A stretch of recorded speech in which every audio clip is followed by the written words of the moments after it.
How's it going, people? Welcome back to my channel. I've got Deluded by my side yet again. Come on, bro. Love, my dude. It's been a little back while. Again. But you lot have asked for it. Me and Deluded a little show. Hopefully, it's a bit more consistent this time. Yeah, we need to. Don't get it twisted. Like, I know we always say this, but Trust we've been me. onto each other. We're trying, people. We're two normal working class men. It's hard, but we're trying. And as it picks up, we're going to get some stuff going, man. It's just the beginning. But what do you want to talk about, my guy? Well, we've asked Twitter for some questions. We've both asked people on Twitter for questions, and we've got a lot of good feedback. We've got about 50 questions each. Yeah, a bit mad, people. We're shocked by the interaction and stuff on me. both our respected Twitter accounts or whatever. Because this is the first time we've tried something like this. So obviously, to hear so much feedback and comments and questions, love for all that, people. Trust me, love, obviously. This is why we're doing it for you guys, isn't it? Essentially, yeah, we're doing it for you lot. That's why, obviously, he's my guy away from this stuff, but you wanted to see us together. So we're trying to give you what we can. Really, trust me, you lot was telling me Deluded on Supporters Club summer 2018. What happened? Exactly, you saw it, yeah. So we listen, fam. We Man listen. listens, you get Read me? them comments. I see Trust when you me. say I'm talking mad fast as well.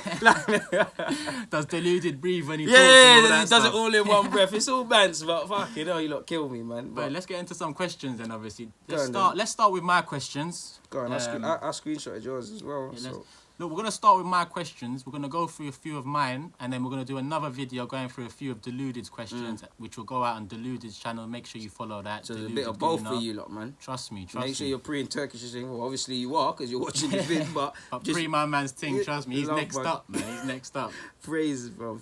First question is a bit weird. Not weird, but it's not actually anything to do with football. Well, in fact, the second bit is, it says, motivation in life and work. You answer first. Motivation in life and work. Happiness. Good question. Happiness is my motivation, man. It used to be money. It used to be flashy things like cars and jewelry or clothes. And the rest of it. But as I've got older, I'm 31 now, people. As I've got older, I think happiness is key. Do you know what I mean? I've always said, if you're at a job and you're happy, but you get an offer of 5 grand more, 10 grand more, work out the happiness. Facts. Do you get me? Because that's very important. I've taken more money, but my happiness has gone down and it's had an effect on my own life. So that is my motivation. What about you, Deluded? I mean, Turkish summed it up perfectly. I'm 24, he's 31, so he's got a couple of years on me, but he said it perfectly about the jobs thing. In my short time, I've taken jobs that earn more money, but I fucking hate it, to put it nicely. So happiness, it sounds cliche. I'll say legacy for me as well, like really leaguing the legacy, like kind of trying to build what we're doing with this YouTube thing and in general, potentially putting something that will benefit not just necessarily my kids, but their offspring and so forth. Man. So I'd say that. You want to build a dynasty. Exactly, yeah. Like anyone would want it. So I'd say that, my guy, really. Yeah. So we're both more or less the same answer. What's the second part of that question? Oh, sorry, I forgot to answer at work. Motivation in work, I'm not too sure, really. Could motivation in work be? I guess just to be better than I am. If you're talking work in general, like you're applying YouTube, then just to be better than I am, really, and consistently reinvent myself. But work is work at the end of the day. I've always said, I used to say, don't ask me how work was, because really work is work. And I said that because you cannot be over happy about going to work a 9 to 5 or a 6 till 2 or a 1 till 10 for another individual, another company. I lie. Do you get what I'm saying? On trains and that, and being up with everyone like you're some cattle or something. Yeah, so when I say happiness, I think it's when you leave work, have you really left work behind? And you've got the enthusiasm. That's the key. Do you know That's the key. Because you'll bring it home to your family and whatever. And if you don't necessarily like work, you might not be the best, I don't know, husband, boyfriend, football coach, or whatever, because you're peed off about whatever's happening. Exactly. It has an effect on your private life. Exactly. Work can't be doing that. Exactly. It's not worth it at the end of the day. Obviously, we need money to survive, but in the grand scheme of things, nothing that costs you your health is worth it. Trust me. But they've asked, well, they've asked what keeps you two going. They said, also, what are your opinions on having a pivot of Lucas Torreira and Ceballos? I'm all for trying it. Do you know what I mean? I'm all for trying any other pivot without Xhaka in it. Well, yeah. I'm fully agreeing. I don't know which one will work. All I know is Guendouzi. What I will say to that is you can't drop Guendouzi, considering he's the only one in the middle that has stood out. I think. Threw that there. You threw the whole thing. You threw the whole thing off. Yeah, like I can't really add on what Turkish has said, because you've kind of killed us with the pivot thing when we kind of play with a 3-man midfield. Yeah. Like he said, I don't feel Guendouzi deserves to be dropped. I wouldn't mind starting Ceballos, because I feel Ceballos is a bit different from Ozil. From what I've seen, is that I was guilty of like just assuming creative players he's gonna come and do it, and I love him. He breaks the line, but I think he comes a bit deeper than Ozil typically could and stuff like that. So And I don't see him as someone that's going to necessarily get goals and assists. Nah. I think he's one of them. He'll show his worth in another way. So potentially, but like you said, the key thing is Xhaka. Xhaka's not going to be dropped really. He's their captain in it, so I can't really say anything to Emery. But it's kind of harming other players. Maitland-Niles probably not having the best of form, but he ain't got a chance in midfield. Torreira's not playing. Other midfielders have left, and it's all. I don't want to say it's all because of Xhaka, but Xhaka playing is costing other people opportunities, and he's not repaying it. Guendouzi, like you said, don't deserve to be dropped because he's putting in performances. Xhaka, we don't know what we're gonna get. I don't want to sound like a scapegoat or anything, but I'm on anything really. I don't mind sounding like a scapegoat. I don't mind that. Listen, the pivot needs to include Guendouzi for now, so you need to find a partner for Guendouzi. If that's what you're talking about, the pivot, I feel like find a partner for Guendouzi, see how it goes. And it can't be worse than Xhaka. That's how I honestly see it. You get me?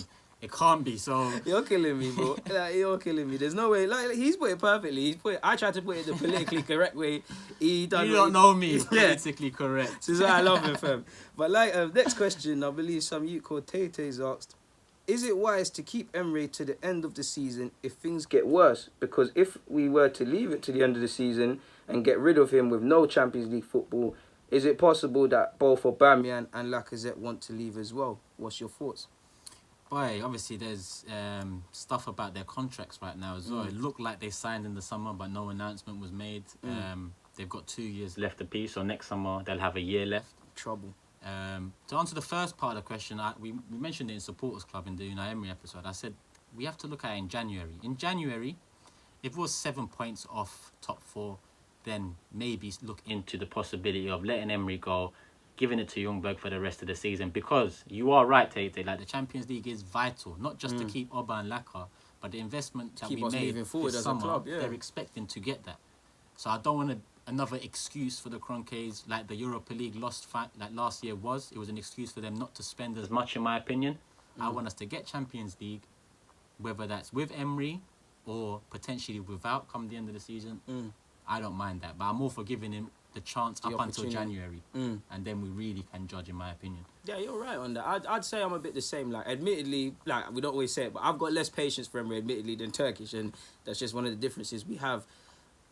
I'm looking, if he doesn't get out of that January period in a respectable position in that points-wise, not necessarily league position, but points-wise is not looking feasible, then he's got to go.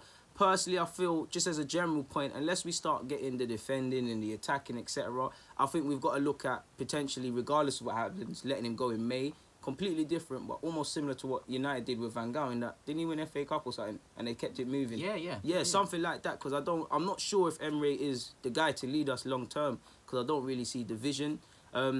If results keep being indifferent, then potentially he's got to go. I wouldn't advertise sacking him tomorrow because I think it would harm us as a club. End of the day perspective, we're fifth, we're 3 points or so off fourth or whatever it is. We've still got stuff to play for. For me, it's about, I don't know, it's about, I need to see what I'm believing in, because beyond me wanting Emery to do well, I can't, like, to defend, let's just say you didn't give a crap about Emery. What can I really defend him with against you? There's not really anything I can sit here and say. You'll be picking at little bits. Nitpickings and not enough to say, exactly, this guy is the man. That's why I can't say, a lot of people think I'm an Emery fan. Listen, I'm a fan of anyone that's coming to manage Arsenal first and foremost. Facts. That might change over time like it did with Wenger, but he is Arsenal manager now, Unai Emery, and I'm willing to give him the chance. But trust me, I'm with you. I'm with a lot of people on AFTV that it's time to question some of these decisions. Some of what he's doing, because it's so obvious at times.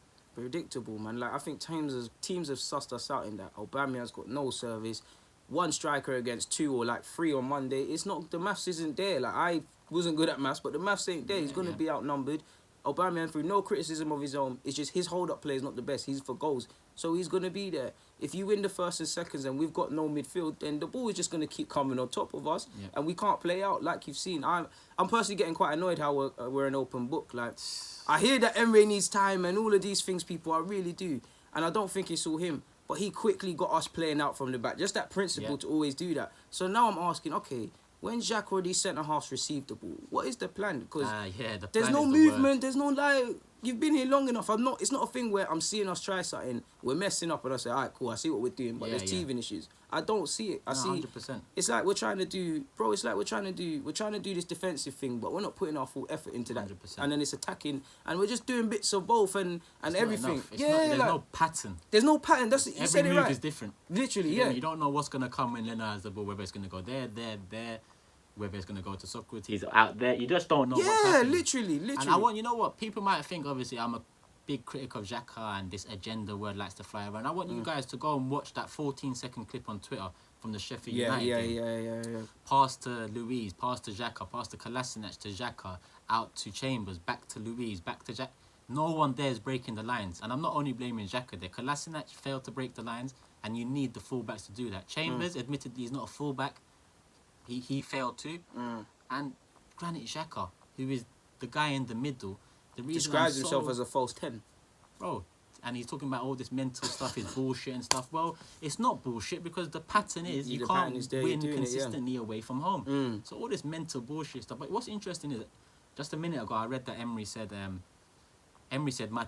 my philosophy is offensive. He said, I just haven't found the right balance, which is quite a thing to admit 10 games or 9 games into your second season. Because I feel like, even from me, that's more pressure on you because you should have the balance by now. You should have the balance. You're opening yourself up, really, saying these things. I agree with that because I feel, in hindsight, what is the best or the worst thing is when he came to the club, he spoke about protagonists and all of these things. Obviously, Wenger, I'm a big Wenger fan, but towards the end, he killed any enthusiasm or failed to progress. So I think when you go from negativity, staleness, just not wanting to be involved in that, and you have a new manager, which I do think some people just back Emery and defend a lot of nonsense just because it's a new manager. Yeah. But when you've got a new manager, he's almost a modern coach when he's animated and whatnot. You hear how he's done this in Europa League and he's done that, and he spoke about protagonists. In hindsight, he kind of shot himself in the foot because now everybody's looking at it. You said this, but we're playing like that. You said video analysis, etc., but we're playing like this. You're right. Where actually is it? And we know ourselves, bro. These players have enough time to train, more time. No disrespect to Arsenal players, but not too many of them are being called up for international duty, barring the obvious. So they're there to learn and whatnot. And as much as I get onto these players lacking bravery on the possession, like we both just agreed, where's the movement? And the movement has to come down for me to Emery. Like he said he described himself as an offensive manager. How can you not find the balance? It's not his squad in that he didn't sign everyone, but you're right, man. You've been allowed to really rub out, apart from Mustafi. Mustafi's here. He told Mustafi, you can go. Mustafi wanted to stay. So this is his squad now. Like, what? Sorry to cut you. No, go on, bro. You reminded me that with that whole dossier about individual player profiles. And all that crap, bro. And I actually think to myself now, let's just think, who has improved as a player from Emery's first game in charge to now? And you're struggling. I would probably say. I have to. It's forcing it, but it's either Guendouzi or Holding. I say Holding purely because Holding took a while to get in, but he looked like he was developing a bit before that injury. The only reason I won't say Guendouzi, because that was the first name on the tip of my tongue, is because I think his progression is natural in terms of his age. That's what I mean. That's why I'm saying him, because it's like he's like you said, he's going to learn. I expect to see Kolasinac better. I expect to see Xhaka better. I expect to see Socrates better. I expect to see Bellerin come back. Would you say Bellerin? Because I swear, I say that because I was about to say him, but he's injured, so I can't remember. But I swear there's a period. He had 5 assists in the first. Yeah, he was looking a bit decent at a point. So defensively, I don't think Bellerin is top tier. But I believe that he has enough to be a consistently good right back. For us not to really assess that area beyond just looking for someone to compete. So it looked like he added the attacking side back to his game, because when Bellerin first come through, he was a very attacking fullback. And then he regressed. Yeah, because of the criticism, whatever it is. But it seems like the early part of last season he did. So it'll be interesting to see Holding and Bellerin again, because I'd argue that, you are probably right. They seem like the ones to improve, but let's see when they come back now. I mean, that's the thing. Like what you said, it's like, for me, it's like glaring improvement. It's like, I like Emery, but it's like, if I was to speak to a football fan who's not looking at Arsenal, or someone that doesn't care about Arsenal, show them a clip of us under Wenger, or even Emery's first year and now, do you see anything really to say, we've improved at that? Like, beyond the fact of, I just don't want us to be a club that sacks man for, like, just becomes that beast. There's not really any case really to dissent to really against.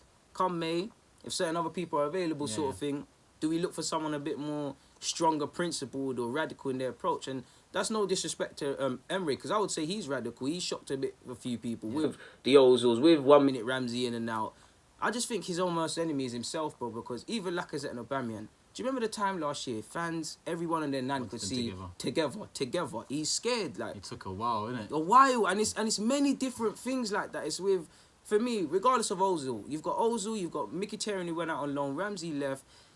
I don't know what it is with creative players. It's like he's got a reluctance to let them start or play 90 minutes. It's like he's nervy, isn't it? He's nervy. It's like you can't be a top 6 manager like that. I like that he's thinking about this, but you got to find the balance. I feel one game he got the balance well, and since he's been here, was a Liverpool fan said we won the 1-1 draw against them at home. That game is where I saw what I thought it would be in that.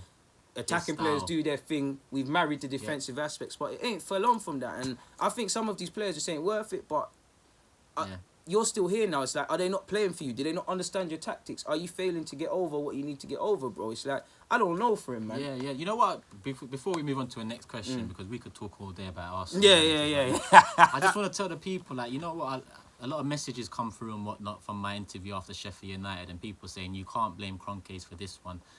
And I understand that. I'm like, even I think you said you can't. Blame Yeah. We was talking. And I understand that. But when you explain, go on. I don't want to ruin it. I'm not blaming Kroenke for losing to Sheffield United or drawing to Watford 2-2 or whatever it is. I'm not blaming. You can blame players and then you can blame Emery for that.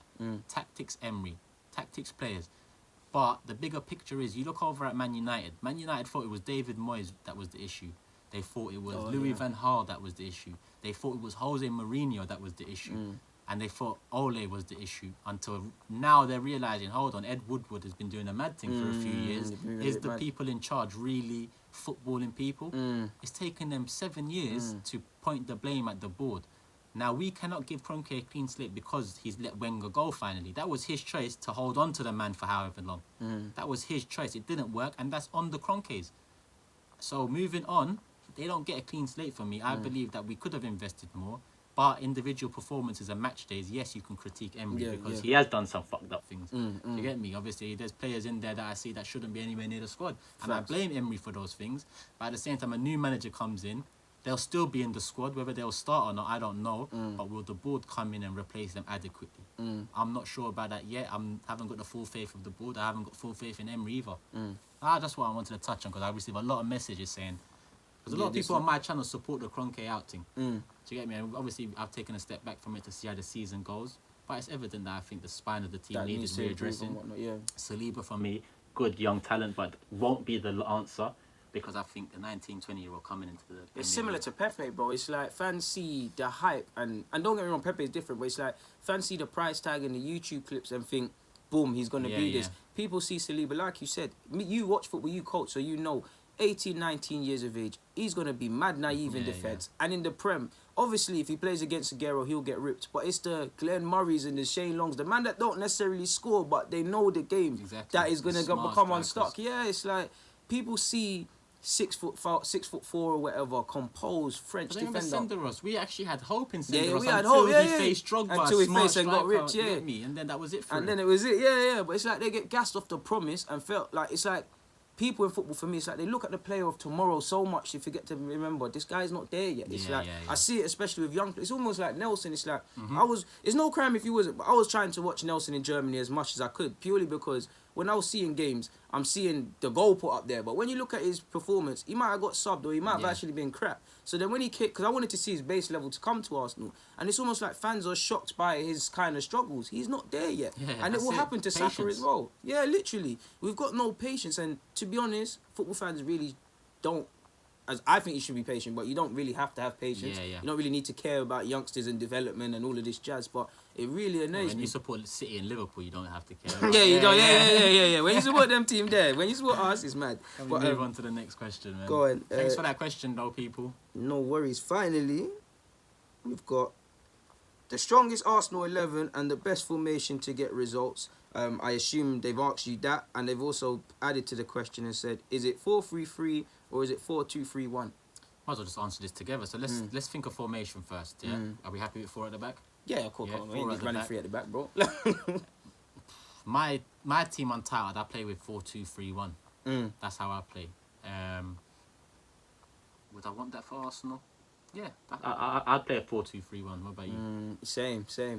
Yeah, I would play it because I don't. In an ideal world, I would like us to play a variation of either 4-3-3 or 4-4-2, but I just don't think the pivot is there to do it. So I agree. I'd probably go with a 3-man midfield. And then, all right, so personnel-wise, obviously, Leno starts in goal. Yeah. Left back, Tierney. Right back, Bellerin. They pick themselves. Centre backs, I'm assuming Holding will be one. Yeah. This is where it gets a bit for political, innit? Like, I might go Luis, only because Socrates, I was underwhelmed with him because, I mean, it weren't a signing to get behind, but he impressed me. But from pre-season, he started to look a bit dodgy, and I think he's continued that. So, and he is the more natural defender, and Luis has got a bare mistakes in him. But I just feel Luis has recovered a bit better since they've been starting the season than Luis. So would you consider? Because every time I think about this, would you consider Luis DM?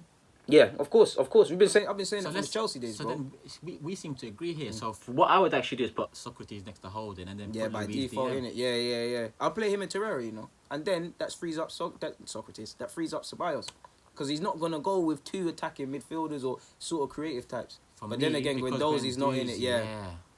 I'd play Luis and Guendouzi. Yeah. The only thing with me for that, one, we won't be able to tell the difference between the guys, but I think Luis would be like a father figure to him. It would, but it's like Guendouzi's a bit of a wild child to a degree in terms of his positioning, and like ain't that much better. Yeah, Luis is like that. That's the whole point. We want him to defensive mid. He can do these things. So it's like everyone will just be about doing nonsense. So it's like that's what I was thinking. Terrera, because Terrera, if Luis loses himself, Terrera's behind him. Plus Terrera with him might reinforce to him subconsciously. Yo, I'm here to do a defensive job. So alright, that's where we differ. I'd go Luis Guendouzi because I just feel Guendouzi doesn't deserve to be dropped. If you asked me at the beginning of the season, I probably would have said Terrera, but because Guendouzi's done, but you'd go with Terrera and Luis. Yeah, if Luis wasn't there, then Terrera, it would be Terrera, Guendouzi, and probably Ceballos. But just because we've agreed on Luis, and I'd agree with Ceballos as well. I've got to go with Terrera. I've got to go with Terrera and Ceballos just because of that. And then you've got to get some creativity in there. And as much as I like Guendouzi, and I do think he's slightly creative, it's not him in it. So I'm going to go with Ceballos in the hope that the pivot doing the defensive job, he can stay further up the field. Luis can play with a football, so it's not a thing where Ceballos is dropping deep. Oh, like you've seen with Ozil a couple of times. So your two is the two in front of the defence is... Two in the front is Luis and Terrera, and then you'd have Ceballos. Okay, so mine is Luis Guendouzi, and I'd put Laka in front of them. You see, this is the thing. I've been so caught up about how... We've talked about this as well. That's the thing, it's like Lacazette. Like, Yes, he's not... Before everyone says, yes, he's not Ozu in creativity terms. Yes, he's not going to... He drops deep anyways. Yeah, open up the floodgates with through balls across the pitch. But what he does bring is link-up play. He brings some aggression, hold up. Drops into midfield. Drops, giving goals. He knows how to play football. Like, even his brief cameo against Sheffield United didn't pay no dividends in the end, but he brought something else that Alba doesn't bring. We kept something different up top a bit more than we did without him on the pitch. So for me, I'd play him there more as a support striker behind Oba than as an out striker or a free. You get me? It's almost like a 10.5 really. Like yeah. That would be it for me. Front three. I'd go Lacazette, Aubameyang through the middle. I know a lot of people probably, if they both play, Aubameyang has to shift. But I'll go... It'll be a 4-3-3, but it'll be two strikers like that. And it'll be like Pepe here as an inside forward off the flanks. And and Ceballos will be the one to kind of fill that gap sort of thing. Yeah. That's what I'd have to go with based on what I've said. Because I forgot about Laka, bro. Yeah. I hear you. If I'm going to finish off the front three anyway, so what was mine? It was Luis Guendouzi, and the three in front will be Laka, Pepe on the right. On the left, right now, who would I pick? I feel hard done by dropping Xhaka, to be fair. I know he didn't play well against Sheffield, but similar to the Guendouzi thing. So it's hard. It's hard when these youngsters are out proving themselves, but they know that they're not really ready to... Really, You know, what don't really deserve to be dropped, but they're not ready to be the difference makers of such. But then again, you know what? On the left, if I've already got Laka and I've already got Oba, I've already got Pepe, it's going to have to be Martinelli or Saka. Yeah. And I think Saka just pips him too. Pips him because he's been playing well, Yeah, so I think that's my team there. So I'd go with Leno, Tierney, Bellerin, Holding, Socrates, Luis, and that's them where we differ. I'd go with Guendouzi, you'd go with Terrera and Ceballos. I'd put Laka in front. Then we've got Pepe, Oba. I'd put Saka. Yeah, I would go with like my front three. Like I said, Yeah. it's like just Laka, Pepe, and Aubameyang. To be fair, on the notice of Saka, it should be Saka for Pepe on current form. But I just think we've got to get that link up play with them front three going, man. I think Aubameyang and Lacazette, they're like two peas in a pod. And they got another French speaker, another similar sort of guy. I think it could be something special, man. And what I actually want to see from Pepe is actually not him hugging the touchline. I want to see him inside. Bellerin should be doing that stuff down there. And I know we're going back to a previous question, but this is where I'm going to start to look at Emery, because players will always get injured. But right now, he's got a strong group of people to work with. And I don't feel our squad is perfect, but I do feel, bro, there's... Better than what we're seeing. Better than what we have, and it's good enough to get top four. I think we're going to be our own enemies if we don't get top four. 100%. Like, I actually agree with that statement. I should end the vid there, because that is a statement, bruv. Like, we're going to be our own worst enemies at the end of the day, because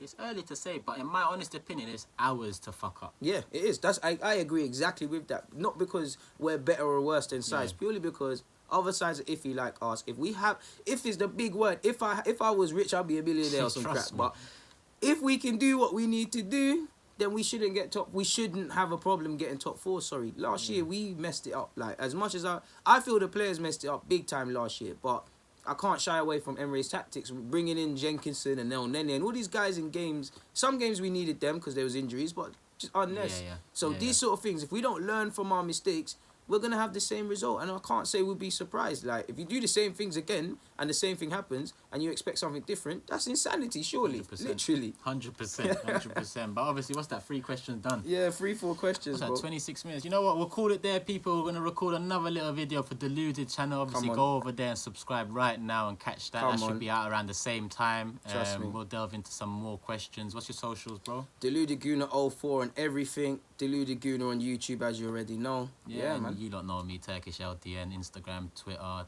Turkish LDN TV. You're on it now, but subscribe to this guy. Trust me, the come up is real. Come on, big praise, man. Come on, G. Big praise.